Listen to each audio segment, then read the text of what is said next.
कस्बे के बाहरी इलाके में, जहां गलियां तंग थी और घर पुराने, वहां रहता था रमेश, एक ऐसा चोर जिसका नाम सुनकर लोग अपनी जेबें संभाल लेते थे। रमेश कोई साधारण चोर नहीं था, उसकी चतुराई और फुर्ती की कहानियां कस्बे के हर कोने में मशहूर थीं। लेकिन रमेश का एक दूसरा चेहरा भी था, जो सिर्फ उसकी माँ, सरस्वती, जानती थी। वह अपने छोटे से घर में अपनी बूढ़ी माँ के साथ रहता था, जो उसकी हर गलती को माफ कर देती थी, क्योंकि वह उसका इकलौता बेटा था। रमेश का बचपन गरीबी में बीता था। पिता का साया छोटी उम्र में ही उठ गया था और माँ ने मेहनत मजदूरी करके उसे पाला। लेकिन जैसे जैसे वह बड़ा हुआ, उसने आसान रास्ता चुना, चोरी। पहले छोटी मोटी चीजें, जैसे बाजार से सेब चुराना या किसी की साइकिल, लेकिन धीरे धीरे उसका हौसला बढ़ता गया। अब वह बड़े घरों में सेंध लगाता, अमीर सेठों की तिजोरियां खोलता और रात के अंधेरे में गायब हो जाता। एक रात रमेश ने कस्बे के सबसे अमीर व्यापारी सेठ राधा किशन के घर में सेंध लगाने की योजना बनाई। सेठ की हवेली की दीवारें ऊंची थी और चौकीदार हर कोने पर नजर रखते थे। लेकिन रमेश को चुनौतियां पसंद थीं। उसने दिन भर हवेली की रेकी की, चौकीदारों की टाइमिंग देखी और एक पुराने नक्शे से हवेली का नक्शा समझ लिया। रात के सन्नाटे में, जब चांद बादलों के पीछे छिपा था, रमेश ने अपनी काली टोपी और काले कपड़े पहने और हवेली की दीवार फांदी। अंदर का दृश्य किसी राजमहल से कम नहीं था। सोने चांदी की मूर्तियां, हीरे जवाहरात से सजा हुआ सामान और एक तिजोरी जो सेठ की सारी दौलत की गवाही दे रही थी। रमेश की आंखें चमक उठीं।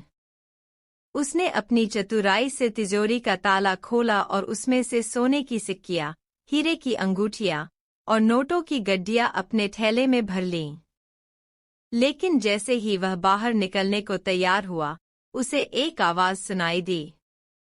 कौन है वहां? सेठ राधा किशन की बेटी माया सीढ़ियों से उतर रही थी। रमेश ने जल्दी से अंधेरे में छिपने की कोशिश की, लेकिन माया की नजर उस पर पड़ गई। चोर! चोर! उसने चिल्लाना शुरू किया। रमेश भागा, लेकिन हवेली के दरवाजे बंद हो चुके थे। चौकीदारों ने उसे घेर लिया। रमेश ने हार नहीं मानी। उसने अपनी फुर्ती का इस्तेमाल किया, एक खिड़की से छलांग लगाई और रात के अंधेरे में गायब हो गया। जब वह घर पहुंचा, उसकी मां जाग रही थी। रमेश फिर चोरी करने गया था? सरस्वती की आवाज में दर्द था। कब तक ऐसा करेगा? क्या मैंने तुझे इसके लिए पाला था? रमेश ने मां की बात अनसुनी कर दी और थैला उनके सामने रख दिया।